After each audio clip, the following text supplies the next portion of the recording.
हरे कृष्णा, राधे राधे। प्रिय श्रोताओं, आज हम सुनेंगे संतोषी माता व्रत का महात्म्य, पूजा विधि और व्रत कथा। संतोषी माता के पिता गणेश, माता रिद्धि सिद्धि, धन धान्य, सोना चांदी, मोती मूंगा, रत्नों से भरा परिवार, पिता गणपति की दुलार भरी कमाई, दरिद्रता दूर, कलह का नाश, सुख शांति का प्रकाश, बालकों की फुलवारी, धंधे में मुनाफे भरी कमाई, मन की कामना पूर्ण, शोक विपत्ति चिंता सब दूर। संतोषी माता का लो नाम, जिससे बन जाए सारे काम। बोलो संतोषी माता की जय। इस व्रत को करने वाला कहते व सुनते समय हाथ में गुड़ और भुने हुए चने रखें तथा सुनने वाले संतोषी माता की जय जयकार मुख से बोलते जाएं। कथा समाप्त होने पर हाथ का गुड़ चना गौ माता को खिलावे। कलश में रखा हुआ गुड़ चना सबको प्रसाद के रूप में बांट दे। कथा से पहले कलश को जल से भरें, उसके ऊपर गुड़ चने से भरा कटोरा रखे। कथा समाप्त कर आरती करने के बाद कलश के जल को घर में सब जगह पर छिड़के और बचा हुआ जल तुलसी की क्यारी में डाल दे। 1.25 रुपए का गुड़ चना लेकर माता का व्रत करे। गुड़ घर में हो तो लेवे, विचार न करे, क्योंकि माता भावना की भूखी है, कम ज्यादा का कोई विचार नहीं। इसलिए जितना बन पड़े श्रद्धा से समर्पित करे। श्रद्धा और प्रेम से प्रसन्न मन हो कर ही सदैव व्रत करना चाहिए। व्रत के उद्यापन में 2.5 सेर खाजा, मोमनदार पूड़ी, खीर, चने का साग नैवेद्य रखें। घी का दीपक जलाकर संतोषी माता की जय जयकार बोलें तथा नारियल फोड़े। इस दिन घर में कोई खटाई न खावे और न स्वयं खावे, न किसी दूसरे को खाने दे। कुटुंबी न मिले तो ब्राह्मणों के, रिश्तेदारों के या पड़ोसियों के बालक बुलावे। उन्हें खटाई की कोई वस्तु ना दे तथा भोजन कराकर यथाशक्ति दक्षिणा देवी। नगद पैसे न दे, कोई वस्तु दक्षिणा में दे। व्रत करने वाला कथा सुन प्रसाद ले, एक समय भोजन करे। इससे माता प्रसन्न होगी, दुख दरिद्रता दूर होगी तथा मनोकामना पूरी होगी। अब सुनते हैं संतोषी माता व्रत की कथा। एक बुढ़िया माई थी और उसके 7 बेटे थे। 6 कमाने वाले थे और एक निकम्मा था। बुढ़िया माँ 6 पुत्रों की रसोई बनाती, भोजन कराती और पीछे जो कुछ बचता उसे 7वें को दे देती थी। परंतु 7वां पुत्र बड़ा भोला भाला था, मन में विचार न करता। एक दिन वह बहू अपनी बहू से बोला, देख मेरी माता का मुझ पर कितना प्रेम है। वह बोली, क्यों नहीं, सबका बचा हुआ झूठा तुमको खिलाती है। वह बोला, ऐसा नहीं हो सकता, मैं जब तक अपनी आंखों से न देख लूं मान नहीं सकता। बहू ने हंसकर कहा, देख लोगे तब मानोगे। कुछ दिन बाद एक बड़ा त्योहार आया। घर में 7 प्रकार के भोजन और चूरमा के लड्डू बने। वह परीक्षा लेने के लिए सिरदर्द का बहाना कर पतला कपड़ा सिर पर ओढ़कर रसोई घर में सो गया और कपड़े में से सब देखता रहा। 6 भाई भोजन करने आए। उसने देखा माँ ने उनके लिए सुंदर सुंदर आसन बिछाए हैं। 7 प्रकार की रसोई परोसी वह आग्रह करके जिमाती रही। वह देखता रहा। 6 भाई जब भोजन करके उठे तब माँ ने उनकी झूठी थालियों में से लड्डुओं के टुकड़ों को उठाया और एक लड्डू बनाया। जूठन साफ कर बुढ़िया माँ ने पुकारा, उठ बेटा, 6 भाई भोजन कर गए, अब तू ही बाकी है, उठ भोजन कर ले। उसने कहा, माँ मुझे भोजन नहीं करना, मैं परदेश जा रहा हूँ। माता ने कहा, कल जाना हो तो आज ही जा।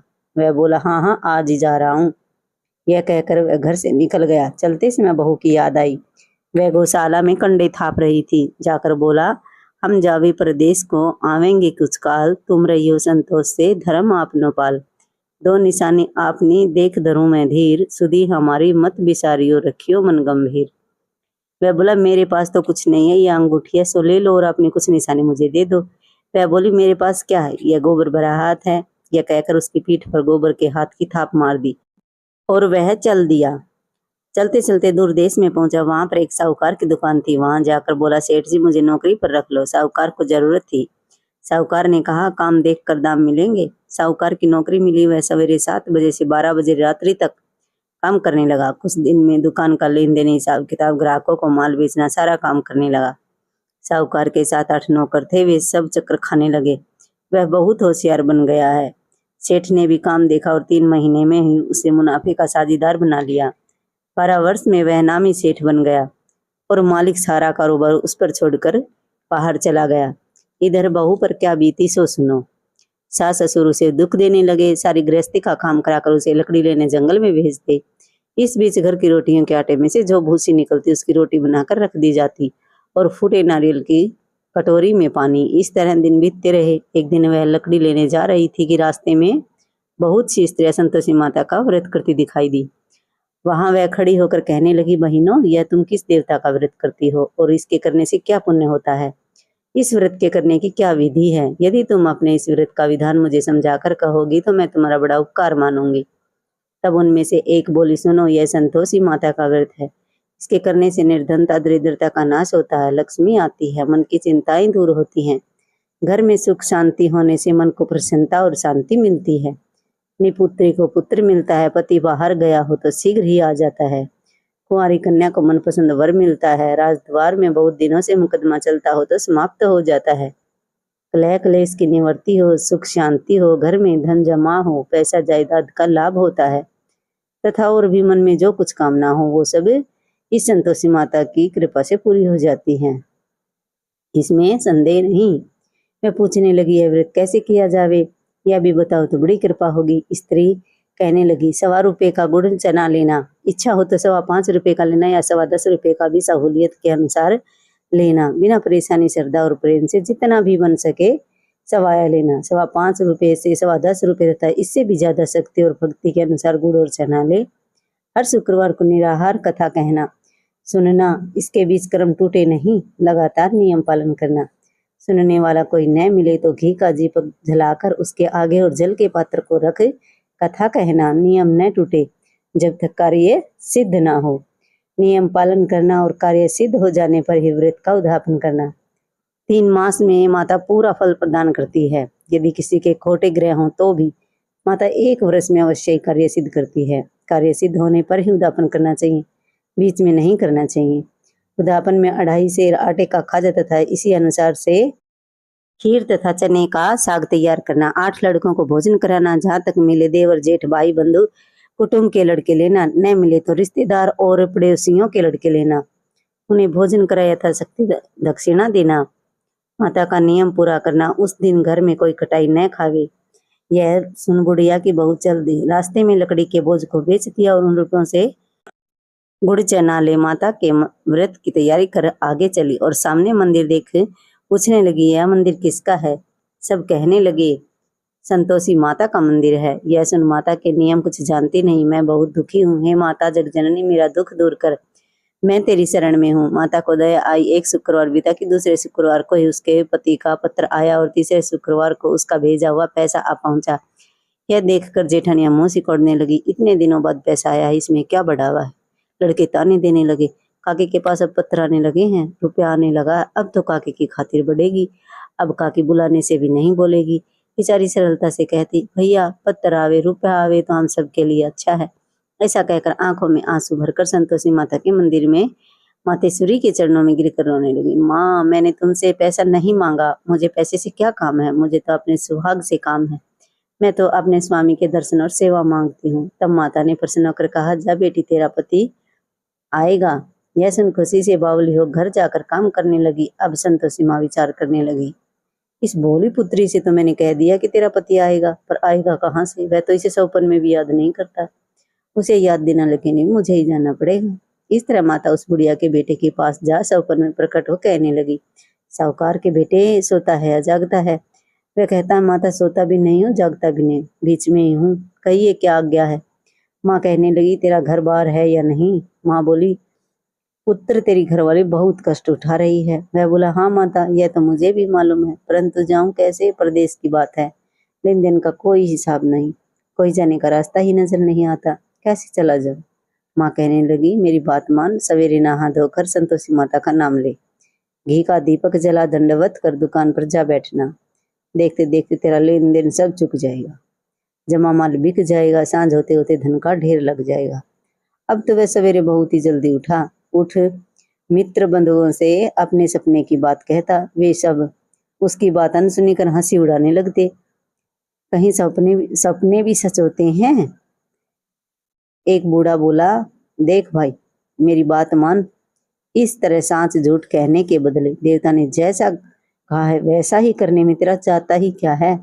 अब बूढ़े की बात मानकर नहा धोकर संतोषी माता को दंडवत कर घी का दीपक जला दुकान पर जा बैठा। थोड़ी देर में वह क्या देखता है कि देने वाले रुपया लाए, लेने वाले हिसाब लाए, कोठे में भरे सामानों के खरीदार नगद में सौदा करने लगे।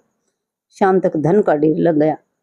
मन में माता का नाम ले प्रसन्न हो घर जाने के वास्ते गहना कपड़ा सामान खरीदने लगा। यहाँ के काम से निपट कर घर को रवाना हुआ। इधर बहू बेचारी जो जंगल में लकड़ी लेने जाती है, लौटते वक्त माता जी के मंदिर में विश्राम करती है। वह तो उसका रोज रुकने का स्थान ठहरा। दूर से धूल उड़ती देख वह माता से पूछती है, हे माता, यह धूल कैसी उड़ रही है? माँ कहती है, हे पुत्री, तेरा पति आ रहा है। अब तू ऐसा कर, लकड़ियों के 3 बोझ बना। एक नदी के किनारे रख, दूसरा मंदिर पर और तीसरा तेरे सिर पर रख। तेरे पति को लकड़ी का गट्ठा देखकर मोह पैदा होगा। वह यहाँ रुकेगा, नाश्ता पानी बना खाकर माँ से मिलने जाएगा। तो लकड़ी का बोझ उठा कर जाना और बीच चौक में गट्ठा डालकर 3 आवाजें जोर से लगाना। लो सासू जी, लकड़ियों का गट्ठा लो, भूसी की रोटी दो, नारियल के खोपड़े में पानी दो। आज कौन मेहमान आया है? माँ की बात सुनकर बहुत अच्छा माता जी कहकर प्रसन्न मन हो लकड़ियों के 3 गट्ठे ले आई। एक नदी के तट पर, एक माता के मंदिर पर रखा। इतने में ही वह मुसाफिर आ पहुंचा। सूखी लकड़ी देख उसकी इच्छा हुई कि अब यहाँ निवास करें और भोजन बना खाकर गांव को चले। इस प्रकार भोजन बना विश्राम ले गांव को गया। उसी समय बहू सिर पर लकड़ी का गट्ठा लिए आती है। उसे आंगन में डाल जोर से 3 आवाजें देती हैं। लो सासू जी, लकड़ी का गट्ठा लो, भूसी की रोटी दो, नारियल के खोपड़े में पानी दो। आज कौन सा मेहमान आया है? यह सुनकर उसकी सास अपने दिए हुए कष्टों को भुलाने के लिए कहती है, बहू ऐसा क्यों कहती हो? तेरा पति ही तो आया है। आ बैठ, मीठा भात खाकर कपड़े गहने पहन।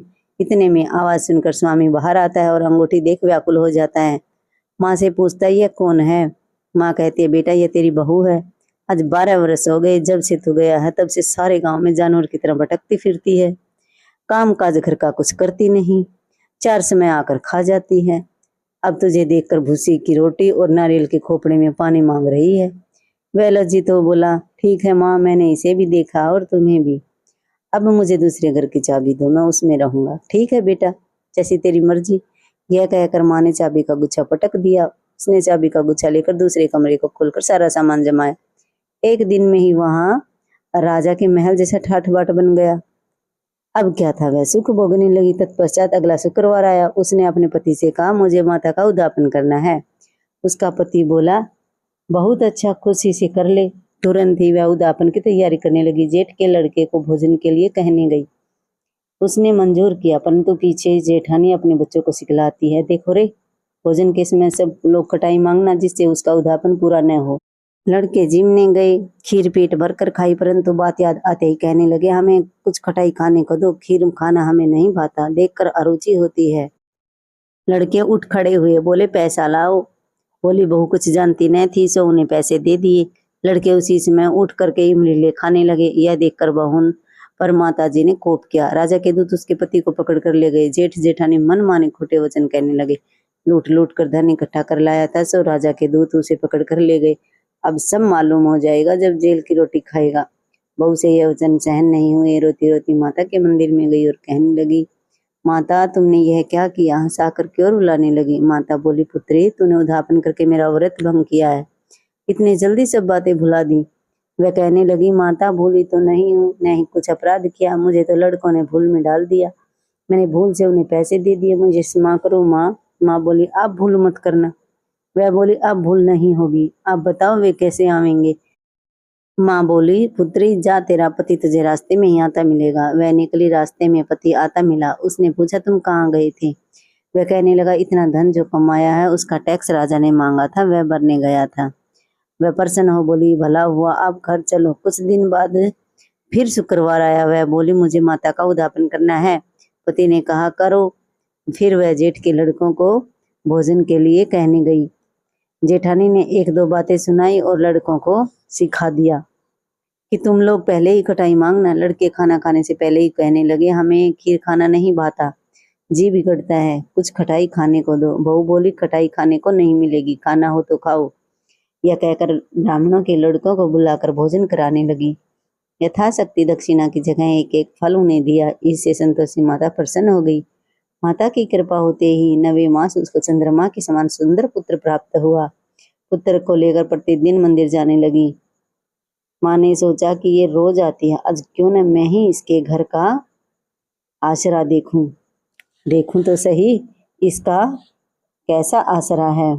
यह विचार कर माता ने भयानक रूप बनाया। गुड़ और चने से सना मुख, उस पर सूंड के समान मोटा होठ, उस पर मक्खियां भिनभिना रही हैं। देरी में पैर रखते ही उसकी सास चिल्लाई, देखो रे कोई चुड़ैल डाकिनी चली आ रही है, लड़को इसे भगाओ, इसे भगाओ, नहीं तो यह किसी को खा जाएगी। लड़के डरने लगे, चिल्लाकर खिड़की बंद करने लगे। बहू रोशनदान में से सब देख रही थी। प्रसन्नता से पगली होकर चिल्लाने लगी, आज मेरी माता मेरे घर आई है, यह कहकर बच्चे को दूध पिलाने से हटाती है। इतने में सास का क्रोध फूट पड़ा। मेरी बहू इसको देख कर कैसे उतावली हुई जो बच्चे को पटक दिया। इतने में माँ के प्रताप से जहाँ देखो वहाँ लड़के ही लड़के नजर आने लगे। बहू बोली, माँ जी, मैं जिनका व्रत करती हूँ यह वही संतोषी माता है। इतना कह झट से सारे घर के किवाड़ खोल दिए। सबने माता के चरण पकड़ लिए और विनती कर कहने लगे, हे माता, हम मूर्ख हम अज्ञानी हैं, तुम्हारे व्रत की विधि हम नहीं जानते। तुम्हारा व्रत भंग कर हमने बड़ा अपराध किया है। माता, आप हमारे अपराध को क्षमा करो। इस प्रकार माता प्रसन्न हुई। हे माता, बहू को जैसा फल दिया वैसा सबको देना। जो यह कथा कहे या सुने उसका मनोरथ पूर्ण हो। बोलो संतोषी माता की जय हो। लक्ष्मी नारायण की जय हो। गणेश भगवान की जय हो। रिद्धि सिद्धि माता की जय हो। तो प्रिय श्रोताओं, ये थी संतोषी माता व्रत कथा। अगर वीडियो अच्छी लगे तो लाइक करें, शेयर करें और कमेंट में संतोषी माता की जय हो जरूर लिखें। तो अगर चैनल पर नए हैं तो चैनल को सब्सक्राइब करें। तो मिलते हैं अगली वीडियो में किसी कथा कहानी के साथ। तब तक के लिए हरे कृष्णा, राधे राधे।